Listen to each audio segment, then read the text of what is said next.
नमस्कार, मैं Ravindra Singh comrade coaching classes से एक बार फिर से आप लोगों के सामने आया हूं, जिसमें हम 10th क्लास से रिलेटेड जो मैथ्स की और साइंस की जो महत्वपूर्ण क्वेश्चंस होते हैं उनकी वीडियो लेकर के आऊंगा। और आज उसी श्रृंखला में ही आज हम इंपॉर्टेंट वीडियो लेकर आए हैं 12th क्लास के लिए, जिसमें आज का हमारा टॉपिक रहेगा इंटीग्रेशन को लेकर के।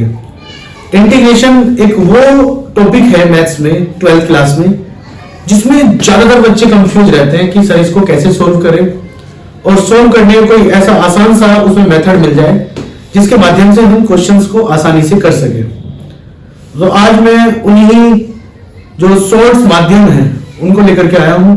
उम्मीद करूंगा ये वीडियो आपके लिए बहुत हेल्पफुल रहेगी, बहुत ज्यादा लाभदायक होगी, और यहाँ पे आप बहुत कुछ तो देखते हैं। आज हम समाकलन की वीडियो यानी इंटीग्रेशन मतलब समाकलन यानी कि इंटीग्रेशन ये वो टॉपिक है जहां से एग्जाम में यानी कि 12th क्लास में आपको लगभग 20 से 25 नंबर का यानी 20 to 25 मार्क्स आपको ऐसे देखने को मिलते हैं। कहीं ना कहीं बच्चे बहुत ज्यादा कंफ्यूज होते हैं, और बच्चे मैंने देखा है बच्चे रट करके जाते हैं सवालों को और वो मिस्टेक कर देते हैं। तो आइए देखते हैं इसको समाकलन के। तो समाकलन को जानने से पहले हम जानेंगे इसके कुछ महत्वपूर्ण फॉर्मूलाज यानी कि जो इंपोर्टेंट जो फॉर्मूले हैं उसको देख लेते हैं। जैसे अगर हम समाकलन की बात करें तो समाकलन दो तरीके से काम करता है। एक हो गया तुम्हारा फाइनाइट इंटीग्रल्स, एक हो गया तुम्हारा इनफाइनाइट, यानी कि आप ऐसे कह सकते हैं एक तो डेफिनेट और एक इनडेफिनेट ऐसे करके। यानी कि जो बात करें हम डेफिनेट की बात करें और इनडेफिनेट की बात करें, इनडेफिनेट यानी टू टाइप से काम करेगा। तो जो डेफिनेट होगा इसमें आपको लिमिट्स दी गई होगी। क्या दी गई होगी? लिमिट्स दी गई होगी, और इसमें लिमिट्स नहीं होती। इंटीग्रेशन की यदि मैं बात करूं ये दो तरीके से काम करेगा, एक वो जिसमें लिमिट्स दी गई होगी, एक वो जिसमें लिमिट्स नहीं दी गई होगी। अगर लिमिट्स नहीं दी गई तो हम उसको क्या करते हैं, उसको सोल्व करने के लिए आप उसमें इंटीग्रेशन फॉर्मूला यूज करने के बाद प्लस सी लगा देते हैं। क्या लगा देते हैं? प्लस सी लगा देते हैं। इस सी का मतलब होता है इंटीग्रेशन कांस्टेंट। क्या होता है? समाकलन नियतांक या फिर समाकलन स्थिरांक जिसको हम बोल देते हैं। तो आइए देखते हैं, आगे बढ़ते हैं कुछ इसके इंपोर्टेंट फॉर्मूले। उम्मीद करता हूं आपको वीडियो पसंद आ रही होगी। अगर वीडियो पसंद आ रही है तो वीडियो को शेयर करना ना भूलें। देखो देखते हैं हम कुछ फॉर्मूले। पहले फॉर्मूले की यदि मैं बात करूं, फॉर्मूला नंबर 1 पहला फॉर्मूला। सबसे पहला फॉर्मूला आता है आपका x की पावर n का। कौन सा? x की पावर n। ध्यान रखना, इसको इंटीग्रेशन को इस तरीके से रिप्रेजेंट करते हैं x की पावर n, और यहां पर लिखा होता है dx। क्या लिखा होता है बच्चे? dx लिखा होता है। x की पावर n का जो इंटीग्रेशन होता है वो होता है x की power n plus 1 upon n plus 1, और ध्यान में प्लस c लग जाता है फॉर्मूला लगाने के बाद। यानी कि जो आपका n है उसमें एक पावर जुड़ जाती है और नीचे भी एक पावर जुड़ जाती है, यानी x की power n plus 1 upon n plus 1 इसका फॉर्मूला होता है। नंबर 2 e की पावर x का जो इंटीग्रेशन होता है, ध्यान रहे इंटीग्रेशन या डिफरेंशिएशन, e की पावर x का e की पावर x ही होता है। देखते हैं फॉर्मूला नंबर 3। अगर मैं बात करूं साइन x की, साइन x का जो इंटीग्रेशन होता है प्यारे बच्चों, साइन x का इंटीग्रेशन होता है माइनस के cos x और प्लस c। बात करें हम cos x की, जो cos x का जो इंटीग्रेशन होता है प्यारे बच्चों, cos x का इंटीग्रेशन होता है आपका sin x। ध्यान रखना, पॉजिटिव sin x इसका फॉर्मूला होता है। आइए देखते हैं हम आगे फॉर्मूला नंबर 5, यानी कि आपका sec x into tan x और आपका dx, sec x into tan x dx। इसका फॉर्मूला होता है प्यारे बच्चों आपका sec x। क्या होता है? sec x प्लस c होता है। बात समझिए या नहीं समझिए? और अगर मैं बात करूं आपका फॉर्मूला नंबर 6 की, अगर मैं बात करूं फॉर्मूला नंबर 6 की, तो अगर मैं बात करूं फॉर्मूला 6 की, तो होता है कोसेक स्क्वायर एक्स का, कोसेक स्क्वायर एक्स का जो इंटीग्रेशन होता है वो होता है माइनस के कोट एक्स प्लस सी। कोसेक स्क्वायर एक्स का इंटीग्रेशन होता है मेरे बच्चों वो होता है माइनस के कोट एक्स प्लस सी। ये कुछ फॉर्मूले हैं जो कहीं ना कहीं यूज होते हैं, और जैसे जैसे हम क्वेश्चंस को करते रहेंगे फॉर्मूले को बीच में आपके लोगों के सामने बताते रहेंगे। तो आज हम देखेंगे जो इंपोर्टेंट क्वेश्चंस है, ध्यान रहे मैं केवल वही क्वेश्चन लेकर आऊंगा आपके सामने जो एग्जाम में सबसे ज्यादा पूछे गए हैं। फालतू में भी क्वेश्चन आप लोगों को कराने से बिल्कुल हटूंगा, क्योंकि मुझे केवल वो क्वेश्चन कराने हैं जो आपके एग्जाम में आने ही हैं, क्योंकि आप लोगों के पास ज्यादा समय नहीं है। आइए देखते हैं क्वेश्चंस। देखते हैं हमारा बहुत ही प्यारा प्रश्न जो इंपोर्टेंट है एग्जाम के पॉइंट ऑफ व्यू से, कैसे सॉल्व करना है उसको जानते हैं। बहुत ही इंपोर्टेंट क्वेश्चन है, ये इंटीग्रेशन की शुरुआत है आप लोगों के लिए। और ध्यान रखना मुश्किल से आपको 15 से 20 वीडियो में आपको पूरा इंटीग्रेशन समाप्त करने का मैं प्रयास करूंगा, और ज्यादा बड़ी वीडियो नहीं होगी, 10 से 15 मिनट में आपका एक कॉन्सेप्ट क्लियर करने का मैं पूरा प्रयास करूंगा। और वीडियो के अंत तक जरूर जुड़े रहे जिससे कि आपका सारा डाउट क्लियर हो सके। देखो हमें क्या करना है, फर्स्ट ऑफ ऑल इसको सेपरेटली अलग अलग डिवाइड कर देते हैं, यानी कि हो जाएगा 5x अपॉन x, एक हो जाएगा 7 अपॉन x, एक हो जाएगा e की पावर x, ये आपका dx हो गया। अब इंटीग्रेशन में एक रूल ये है कि हम इसको सेपरेटली अलग अलग कर सकते हैं, कोई इसमें दिक्कत वाली बात नहीं है। जैसे कि कैसे, एक बार लिखते हैं हम इंटीग्रेशन 5x अपॉन x और यहां पर आपका आ जाएगा dx। ऐसे ही यहां पर 7 बाहर ले लेते हैं, यहां पर हो जाएगा 1 अपॉन x, यहां पर आ जाएगा आपका dx प्लस इंटीग्रेशन e की पावर x dx। और एक छोटा सा फॉर्मूला जो भी आपका रह गया, ध्यान रखना 1 अपॉन x का जो इंटीग्रेशन होता है प्यारे बच्चों वो होता है आपका log x। क्या होता है 1 अपॉन x का इंटीग्रेशन कितना होता है, log x। ध्यान रखना 1 अपॉन x का इंटीग्रेशन कितना होता है, log x। आइए देखते हैं, x से x कैंसिल हो गया। और ध्यान रखना एक चीज और, जो कांस्टेंट का जो इंटीग्रेशन होता है, यानी कि जो आपका कांस्टेंट का, किसका कांस्टेंट, यानी कि अगर मान लीजिए 1 दे रखा है, 1 का जो इंटीग्रेशन आएगा प्यारे बच्चों वो आएगा आपका x। कितना आएगा, x, यानी कि 1 का इंटीग्रेशन आपका कितना आता है, x आता है।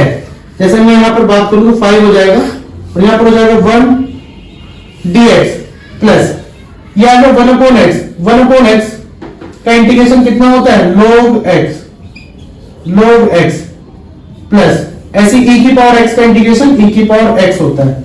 अब यहां पर आ जाता है 5 इंटू 1 का इंटीग्रेशन कितना, x plus log x plus e की पावर x प्लस के c, और इसी के साथ ये क्वेश्चन समाप्त हो जाता है। तो बहुत ज्यादा इंपॉर्टेंट प्रश्न था, ये बिल्कुल बेसिक क्वेश्चन था और ये कई बार एग्जाम में पूछा गया है। उम्मीद करता हूं आपको ये क्वेश्चन समझ में आया होगा। आइए देखते हैं अगला प्रश्न। देखते हैं आगे हमारा अगला प्रश्न।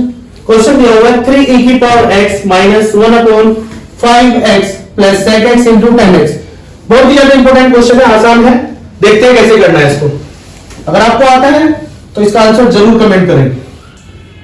तो इंटीग्रेशन वही सेपरेटली, सबसे पहले इसको अलग अलग तोड़ लेते हैं। 3 कांस्टेंट है, इसको हम बाहर ले लेते हैं। e की पावर x dx माइनस का है तो माइनस लगा देंगे। 1 अपॉन 5 हम बाहर ले लेते हैं, यहां पर बचेगा 1 अपॉन x, यहां पर प्लस है तो प्लस लगाएंगे और dx dx लगाने चलेंगे plus integration sec x into 10x और ये आपका dx हो जाता है प्यारे बच्चों। अब देखो, अब इंटीग्रेशन से कर लेते हैं 3 इंटू e की पावर x का इंटीग्रेशन e की पावर x होता है। जैसे कि मैंने अभी बताया था आपको, e की पावर x का जो इंटीग्रेशन होता है e की पावर x होता है। माइनस 1 अपॉन 5 हम एज इट इज लिख देंगे, ये होगा 1 अपॉन x, और 1 अपॉन x का जो इंटीग्रेशन होता है प्यारे बच्चों वो होता है log x। क्या होता है, log x plus sec x into 10x। sec x into 10x का इंटीग्रेशन जो होता है वो होता है आपका sec x, और यहां पर आ जाएगा प्लस c।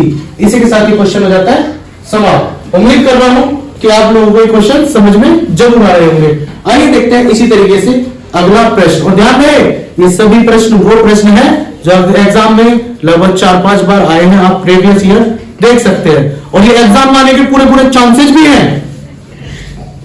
आइए देखते हैं अगला प्रश्न। देखते हैं हमारा अगला प्रश्न, बहुत ज्यादा इंपॉर्टेंट, बहुत आसान, महत्वपूर्ण, और ऐसे क्वेश्चन तो 100% चांस हो जाते हैं एग्जाम में आने के। ये वेरी वेरी मोस्ट इंपोर्टेंट, इसको हम स्टार मार्क कर लेते हैं क्योंकि ये क्वेश्चन ऐसे बहुत पूछे जाते हैं। तो होना कैसे है देखते हैं। आई बराबर, ध्यान में अंडर रूट एक्स की मल्टीप्लाई कर देते हैं, यहां पर 1 में मल्टीप्लाई करेंगे तो हो जाएगा under root x minus x की पावर 2, और अंडर रूट एक्स की मल्टीप्लाई करेंगे तो एक्स की पावर 3/2, सॉरी 5/2 हो जाएगा। कितना हो जाएगा 5/2 हो जाएगा, और हम इसको यहां पर लिख देते हैं dx। ये 2 पावर ये और आधी पावर इसकी, यानी कि ऐसे करके सोल्व करेंगे इसको। 2 प्लस अंडर रूट का मतलब 1/2, तो हम इसको एलसीएम लेकर के सोल्व करेंगे। 2 × 2, 2 × 4 और 1, यानी 5/2। ये जो पावर्स है हमने 5/2 ऐसे लिखी है, ठीक है। अब देखो कैसे सोल्व करना है, फिर से इसको अलग अलग सेपरेटली। अब यहां से इसकी बात करें अंडर रूट एक्स की, जैसे कि मैंने बताया अंडर रूट का मतलब कितना होता है, अंडर रूट का मतलब पावर 1/2 मान ली जाती है। अंडर रूट का मतलब पावर 1/2 हो जाती है। ऐसी मैं इसकी पावर 1/2 लिख सकता हूं। कितनी लिख सकता हूं, 1/2 लिख सकता हूं, यानी 1/2 लिख सकता हूं इसकी पावर। तो आई बराबर इंटीग्रेशन x की पावर 1/2 dx माइनस x की पावर 5/2 dx। ध्यान से देखना, ये इंपॉर्टेंट क्वेश्चन है क्योंकि बच्चे यहां पर कैलकुलेशन करने में दिक्कत करते हैं, परेशानी महसूस करते हैं। तो उसी परेशानी को मैं कहीं ना कहीं प्रयास करूंगा कि वो सोल्व हो सके। x की पावर 1/2 dx हो गया। अब देखो वही x की पावर n का फॉर्मूला लगेगा यहां पर। x की पावर n मैंने फॉर्मूला बताया था, x की power n + 1 upon n + 1। x की पावर n, देखो x की पावर n है, n मतलब 1/2। ऐसे यहां पर x की पावर n, n मतलब 5/2, यानी 5/2 x की पावर n। तो इंटीग्रेशन करेंगे x की पावर 1/2 + 1 अपॉन 1/2 + 1, माइनस का चिन्ह लगाएंगे, यहां पर हो जाएगा x की पावर 5/2, x की पावर 5/2 + 1 अपॉन 5/2 + 1। उम्मीद कर रहा हूं कि आप लोगों को ये क्वेश्चन अच्छे से समझ में आ रहे हैं। ये मिटा देता हूं इधर से।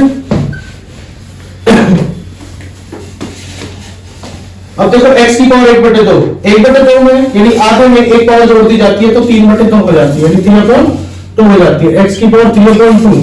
अब देखो यहां पर भी 3/2, यानी कि आपका 2 है ऊपर पहुंच जाएगा, यानी कि हो जाएगा 2x अपॉन कितना हो जाएगा 2/3 हो जाएगा। क्लियर है? ऐसे यहां पर पहुंचते हैं, यहां पर देखा जाए तो हो जाएगा x की पावर 5/2, यानी कि 2.5 और 1 ये हो जाएगा कितना 3 हो जाएगा, 3.5, यानी x की पावर 7/2 हो जाएगा बच्चों। और यहां पर भी 7/2, यानी कि 2 ऊपर पहुंच जाएगा, 2/7 हो जाएगा, और यहां पर प्लस c, यानी इस तरीके से आपका आंसर हो जाएगा। उम्मीद करता हूं ये क्वेश्चन आपको समझ में आया होगा। बहुत ही ज्यादा महत्वपूर्ण और बहुत ही ज्यादा आसान प्रश्न, क्वेश्चन बहुत ज्यादा इंपॉर्टेंट है। और ये आपका अभी जो 2024 का एग्जाम था, ये 22 में भी आया था, और आपका 18 में भी, और आपका 16 में भी। ये क्वेश्चन इतना इंपॉर्टेंट क्वेश्चन है, बहुत ही आसान है। अब मैं उम्मीद करूंगा ये क्वेश्चन आप कभी नहीं भूलोगे, इतना आसान प्रश्न, इतने आसान तरीके से मैं कराऊंगा इसको। क्वेश्चन ऐसा है, आपने देख लिया कि ये 4 बार आया है, 16, 18, 22 और 24 में। यूपी बोर्ड के लिए तो बहुत इंपॉर्टेंट क्वेश्चन है, और कहीं ना कहीं सीबीएसई बोर्ड के लिए तो देखो इंपॉर्टेंट है ये, और ये 100% अब की बार तो आने के चांसेस हैं। तो देखते हैं कैसे होना है। आपने लोगों ने ट्रिग्नोमेट्री पढ़ी है, और आपने अच्छे तरीके से पढ़ा होगा ये sec² x minus tan² x बराबर 1 होता है। और यदि मैं tan² x की बात करूं, अगर मैं इसको ध्यान लेके जाऊं तो ये माइनस का उधर क्या हो जाएगा प्लस tan² x, और ये हो जाएगा sec² x माइनस 1, यानी tan² x का जो फॉर्मूला sec² x माइनस 1, किसके आधार पर, ट्रिग्नोमेट्री वाले फॉर्मूलों के आधार पर। तो कहीं ना कहीं मैं इसको सोल्व करने के लिए, क्योंकि tan² x का हम इंटीग्रेशन नहीं जानते, तो हमें क्या करना पड़ेगा, इसको ब्रेक करना पड़ेगा, तोड़ना पड़ेगा फॉर्मूलों के आधार पर। तो tan² x हम तोड़ेंगे sec² x माइनस 1, और ये आपका dx। अब sec² x वही सेपरेटली हमें करना है, इसको लिखेंगे sec² x dx minus integration 1 dx। sec² x का जो इंटीग्रेशन होता है वो होता है tan x माइनस और 1 का x और प्लस c, और इसी के साथ ये क्वेश्चन समाप्त। उम्मीद करता हूं आपको क्वेश्चन समझ में आ रहे होंगे।